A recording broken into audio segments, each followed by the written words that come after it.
Assalamualaikum warahmatullahi wabarakatuh. Ketemu lagi dengan Mas Dika di Asiknya Belajar Matematika.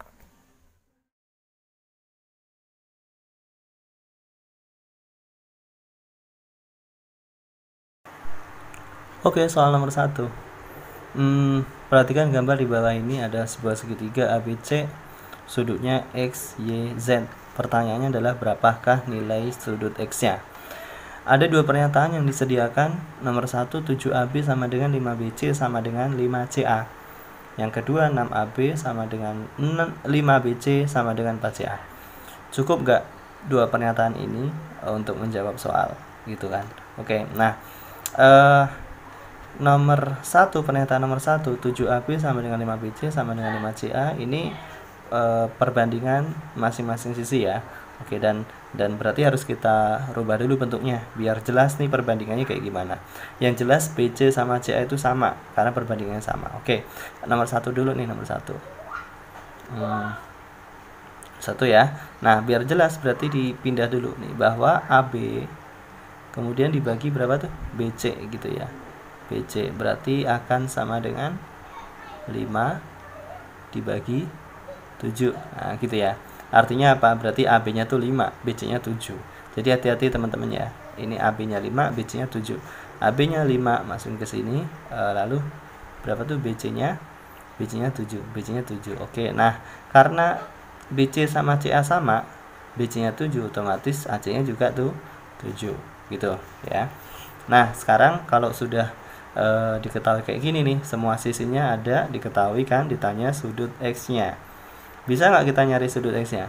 Bisa ya, pakai apa? Pakai aturan kosinus. Aturan kosinus itu kalau kita mau nyari sudut X berarti harus dimulai dari sisi yang ada di depan sudut tersebut, yaitu sisi BC. Sehingga jadi 7 kuadrat, nah gitu kan rumusnya ya.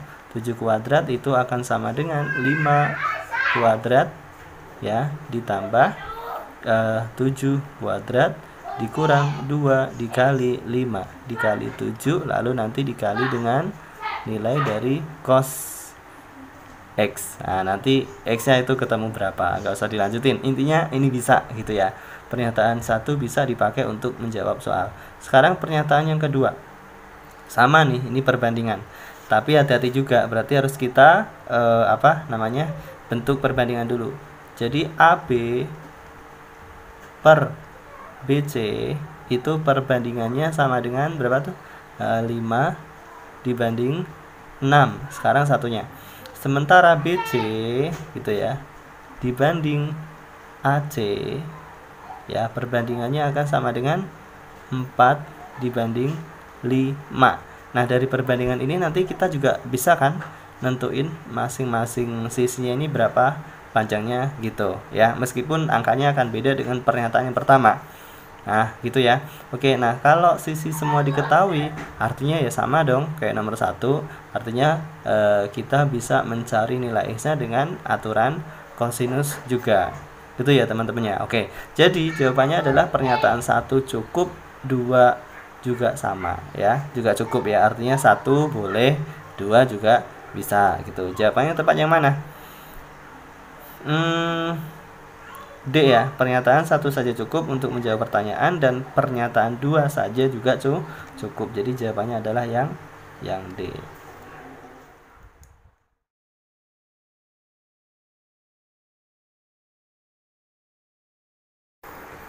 Sekarang soal nomor 2. Misalkan XY menyatakan koordinat suatu titik pada bidang XY dengan X min Y tidak sama dengan 0. Apakah X lebih besar dari Y? Putuskan apakah pernyataan 1 atau 2 berikut cukup untuk menjawab pertanyaan tersebut. Nah, ini apa sih maksudnya teman-teman? Bidang XY itu ya artinya koordinat kartesius itu loh. Kan ada dua sumbu tuh, sumbu X dan Y gitu kan. Jadi nggak usah bingung ya dengan kalimat ini. Nah, kita suruh nentuin nilai X dan Y-nya dan apakah benar X itu lebih besar dari Y gitu kan. Nah, untuk menjawab pertanyaan ini berarti kan kita harus tahu dulu nilai X-nya. Nah, sehingga dua pernyataan ini cukup nggak, bisa nggak digunakan untuk menentukan nilai X dan Y gitu maksudnya. Pernyataan 1 diketahui X kuadrat min 2XY ditambah Y kuadrat sama dengan 4 kali X dikurang Y gitu ya. Terus yang keduanya 2X sama dengan 2Y min 6. Pernyataan satu saja ini masih ada dua variabel, ada X dan Y. Jadi ini nggak bisa nggak bisa membantu ya untuk menentukan XY-nya. Tapi dengan ditambah pernyataan yang kedua ini, nah yang kedua ini nanti bisa kita bentuk atau kita rubah bentuknya jadi 2X itu sama dengan 2Y min 6 ya. Nah dibagi 2 aja semuanya tuh, sehingga jadi X sama dengan dibagi 2 Y min 3. Nah kita peroleh ini bahwa X nya itu sama dengan Y min 3. Nah nanti ini bisa kita substitusi ke pernyataan yang pertama sini ya. Oke, nah artinya semua X nya kita ganti dengan Y min 3. X kuadrat jadi Y min 3 kuadrat. Nah kuadrat gitu ya. Min 2XY min 2, X nya kita ganti dengan Y min 3 dikali Y nya tetap, ditambah Y kuadrat, berarti tetap ya, tambah Y kuadrat akan sama dengan 4 dikali X nya jadi Y min 3 lalu dikurang Y gitu kan. Nah coba kita jabarkan nih, Y min 3 kuadrat itu jadinya berapa? Y kuadrat min 6 Y plus 9 ya. Nah dikurang 2 kali Y, 2Y dikali Y berarti 2Y kuadrat, min 2 kali min 3 plus 6 kali Y berarti plus 6Y, ditambah Y kuadrat akan sama dengan berapa nih?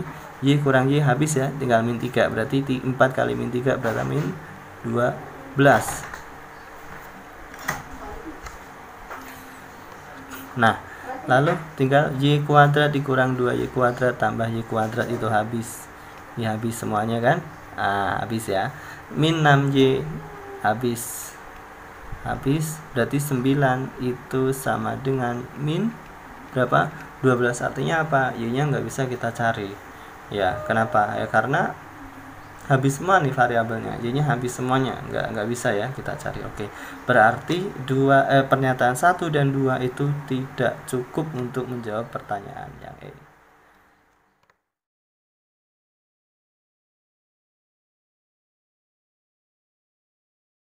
Soal nomor 3. Jika Y sama dengan Fx, manakah pemetaan berikut yang tepat? Pemetaan itu apa? Fungsi ya teman-teman ya. Oke, nah kelas 8 waktu itu masih ingat kelas 8? Nah, ada domain sama ada kodomain. Domain itu X ya, kodomain itu Y. Yang depan itu X domain, yang belakang Y kodomain atau range nanti ya. Nah, syaratnya apa? Syaratnya domain atau X itu nggak boleh poligami, berarti nggak boleh punya dua pasangan ya, hanya cukup satu, dan nggak boleh jomblo, jadi harus punya pasangan tepat satu. Itu X nya ya. Kalau Y nya ini nggak ada syarat, jadi mau punya berapa pasangan pun nggak masalah. Yang jadi syarat X nya atau domainnya. Berarti gimana ya, tinggal kita lihat aja nih X nya ya, nggak boleh ada yang double. Coba nih lihat yang A, 0, 1, min 1, 1. Nah satunya ada 2 kan, berarti ini salah, ini bukan fungsi dia ya, karena nggak memenuhi syarat. Yang B, 0, 1, min 2, min 1, 0, 1, 2, min 1, 2. 2-nya ada 2 kan? Nah, berarti dia nggak memenuhi syarat juga. Yang C, 0, 1, 2, min 1, 1. Satunya ada 2, nggak memenuhi syarat juga. Yang D, 0, 1, min 1, 2, min 2. Nah, beda semuanya kan? Berarti jawabannya adalah yang D, inilah yang disebut fungsi.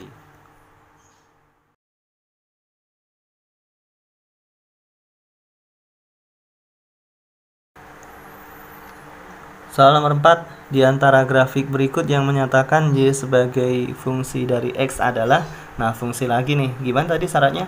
X itu domain ya, dia nggak boleh nggak boleh jomblo, nggak boleh poligami, jadi hanya boleh tepat punya satu pasangan. Nah kalau di grafik kayak gini gimana ngeceknya? Gampang ya, lihat opsi yang A nih. Nah ini saya garis misalkan di sini set. Nah ini kan X nya ada di sini, misalkan nilai X nya ini 4 gitu kan. Nah dia kan memotong di 2 titik. Nah ini ya, yang atas sama yang bawah. Nah, artinya misalkan di sini koordinatnya 4 gitu kan. Kalau yang bawah itu min 4. Berarti 4X itu punya dua pasangan dong. 4,4 sama 4,-4. Benar gak? Nah, berarti dia poligami karena punya dua pasangan gitu kan. Berarti yang A salah. Gampangnya gimana? Ya garis kayak gini aja. Garis di grafiknya ya, jangan di sini. Di sini mah nggak ada grafik. Yang B misalkan. Set. Ini lurus, yang nggak baca lurus. Dia juga memotong dua titik ini kan. Nah, artinya dia punya dua pasang juga. Berarti ini salah. Yang C, apalagi yang C, misalkan nih 4 ini punya banyak banget pasangannya, 4,1, 4,2 dan seterusnya. Ke bawah juga ini salah berarti. Yang D, misalnya di sini, set ya, di garis dia cuman memotong satu titik grafik, ya kan? Artinya dia cuman punya satu pasangan. Misalnya di sini, nah sama juga kan, cuman punya satu pasangan. Berarti D yang tepat jawabannya.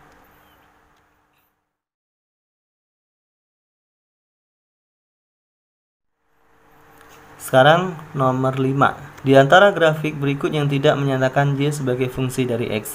Berarti yang bukan fungsi yang ditanyakan ya. Ya, oke. Nah, yang A nih, yang A. Tadi gimana kalau grafik tinggal dibikin garis lurus aja kan? Yang A nih pasti fungsi. Kenapa? Kalau kita bikin garis lurus ya sebelah sini, X-nya hanya memotong tepat di satu titik. Nah, ini gitu kan? Berarti ini fungsi. Yang B juga sama, kalau kita bikin garis lurus ya dimanapun dia hanya memotong tepat satu titik, berarti ini juga fungsi. Yang C, kalau kita bikin garis lurus, nah ternyata dia memotong berapa? 2 titik, artinya dia poligami. Jadi yang C ini yang bukan fungsi. Jawabannya yang C, karena yang ditanya yang bukannya, yang tidak.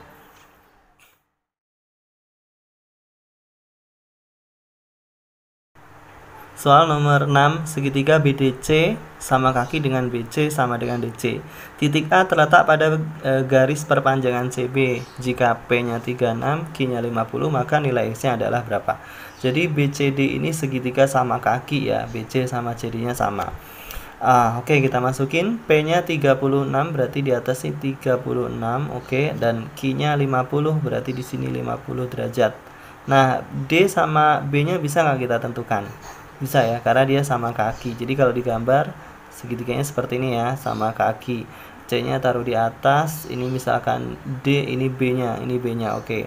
Yang atas 50 ya, 50, berarti ininya berapa?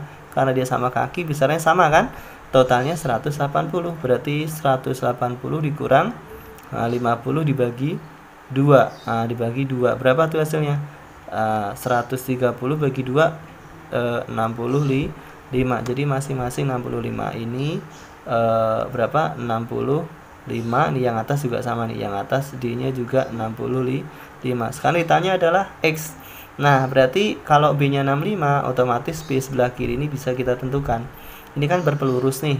Totalnya 180 dikurang 65, yaitu berapa? 115 gitu kan? 115. Nah, ini segitiga ABD, totalnya 180. B-nya 115, D-nya 36, berarti X-nya berapa? Ya tinggal dikurang 180 dikurang 115, 115 lalu dikurang berapa? 36. Berapa tuh jawabannya? 180 dikurang 151 ya, berarti jawabannya adalah 29 B.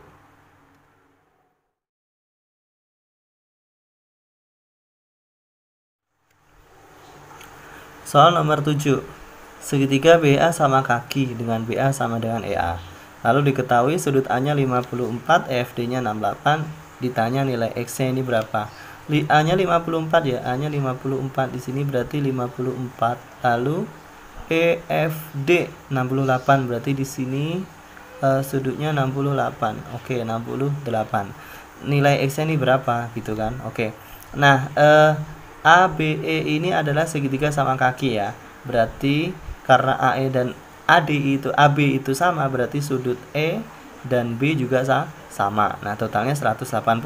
Ini sudah ada berapa? 54. Berarti untuk nyari masing-masing ini ya tinggal 180 dikurang 54 lalu dibagi 2. Berapa tuh hasilnya?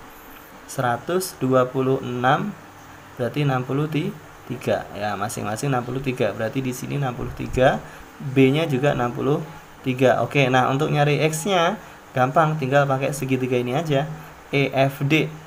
Nah, kita cari D-nya ini berapa?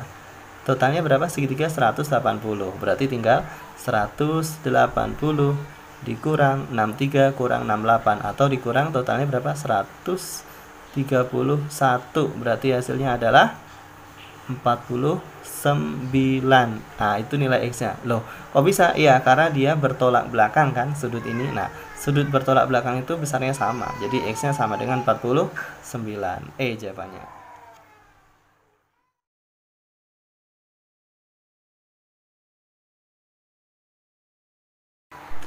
Sekarang soal nomor 8 ya. Layang-layang panjang AB-nya 1, AD-nya akar 5. Ditanya luasnya berapa? Luas layang-layang itu rumusnya apa? Diagonal 1 gitu ya, diagonal 1 dikali dengan diagonal 2 dibagi 2 gitu ya. Tapi ini diagonalnya belum diketahui. Misalkan di sini adalah titik O nih, tengah-tengah ya. Berarti ini siku-siku kan? Ini siku-siku, ini juga siku-siku otomatis. Nah, sekarang kita cari AC-nya dulu. Yang gampang AC ya. AC itu diagonal yang pertama. Gimana nyarinya? Pakai segitiga A, B, C. Siku-siku di B udah ada angkanya 1, 1. Berarti nyari AC pakai apa? Pitagoras. 1 kuadrat 1 ditambah 1 kuadrat 1 juga. Berarti hasilnya berapa AC? AC adalah akar 2. Nah, sekarang nyari BO dan OD, diagonal yang kedua ya. Ini harus dipisah nyarinya. Nyari BO dulu, nyari BO. Nah, nyari BO berarti pakai segitiga AOB. AB-nya 1, AO-nya itu setengahnya dari AC. Berarti setengah akar 2. Nah, berarti gimana ya? Tinggal di Pitagorasin juga ya. AB kuadrat 1 kuadrat itu 1 dikurang setengah akar 2 dikuadratin. Gimana? Setengah akar 2 kuadrat itu ya, akar 2 kuadrat 2, 2 kuadrat 4. Yang bingung di sini ya. Setengah akar 2 dikuadratin. Nah, berarti gimana? Akar 2 kuadrat 2, 2 kuadrat 4. Nah, hasilnya adalah 1/2 ya. Oke, nah berarti ini berapa hasilnya? Akar dari 1 dikurang setengah, yaitu berapa? Akar setengah, atau sama dengan 1/akar 2. Nggak usah dirasionalin, nanti aja. Sekarang yang kedua, atau nyari DO. Nah, nyari DO ya. Nyari DO. DO berarti pakai segitiga AOD. Pakai segitiga AOD. Nah, sama pakai Pitagoras juga. DO berarti rumusnya AD kuadrat dikurang AO kuadrat. AD-nya 5 dikuadratin jadi berapa? 5. Akar 5 dikuadratin 5. Nah, AO kuadrat tadi sudah kita cari, yaitu berapa? Setengah.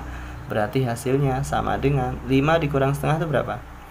9/2 ya. 9/2, atau hasilnya sama dengan berapa? Akar 9 itu 3, yang bawah akar 2 ya. Berarti panjang BD total semuanya, BD itu berapa panjangnya? Setengah 1/akar 2, sorry ya, 1/akar 2 ditambah 3/akar 2, atau hasilnya adalah 4/akar 2. Nah, baru dirasionalin gitu ya, akar 2. Berapa tuh hasilnya? 4/akar 2 dibagi akar 2 kali akar 2, 2. Berarti hasilnya adalah 2/akar 2. Ini diagonal yang kedua ya. Nah, sehingga luasnya bisa kita cari. Luasnya berapa tuh? Luasnya adalah AC dikali BD dibagi 2. AC-nya akar 2, berarti ini akar 2 dikali 2/akar 2 dibagi 2. Nah, ini bisa dicoret. Akar 2 kali akar 2, akar 4, yaitu berapa? 2. Jawabannya adalah yang B.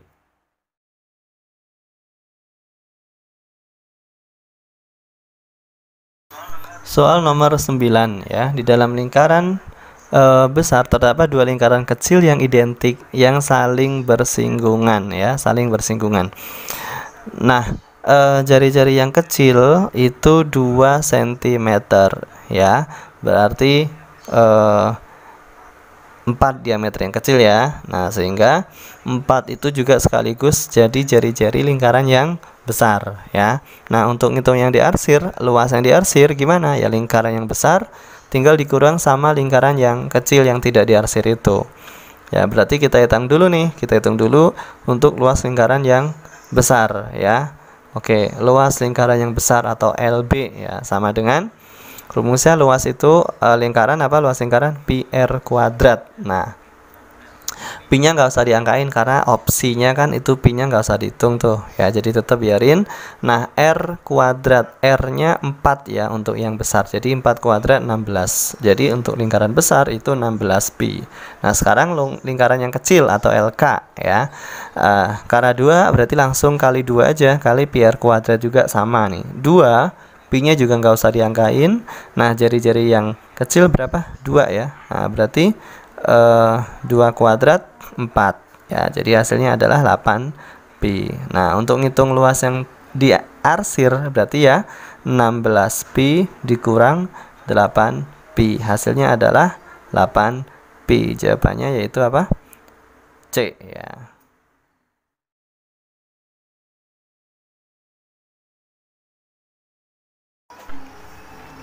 Soal nomor 10. Pada persegi ABCD, persegi ABCD ya, AE sama dengan EF sama dengan FB, AG, GH, HD, berarti itu pembagiannya sama semuanya gitu. Panjang AG, GH, HD itu sama semua. EK dan FL tegak lurus dengan AB dan GK, HL tegak lurus AD ya, berarti itu sama semuanya. Pertanyaannya rasio antara luas daerah yang tidak diarsir dan daerah yang diarsir. Oke, ini langsung dibagi aja nih. Kalau dilanjutin set, nah ini juga ke sana. Set, dilanjutin. Set. Nah, berarti ada berapa kotak? 1 2 3 4 5 6 7 8 9. Oh ya, ini juga nih ya. Ada 9 kotak. Totalnya ada 9 kotak. Oke, nah tinggal dibandingin aja. Yang tidak diarsir ada berapa tuh? 1 2 3, ada 3. Kemudian berarti yang diarsir ada berapa? 1 2 3 4 5 6. Ada 6 ya, ada 6. Berarti perbandingannya adalah 1 dibanding 2.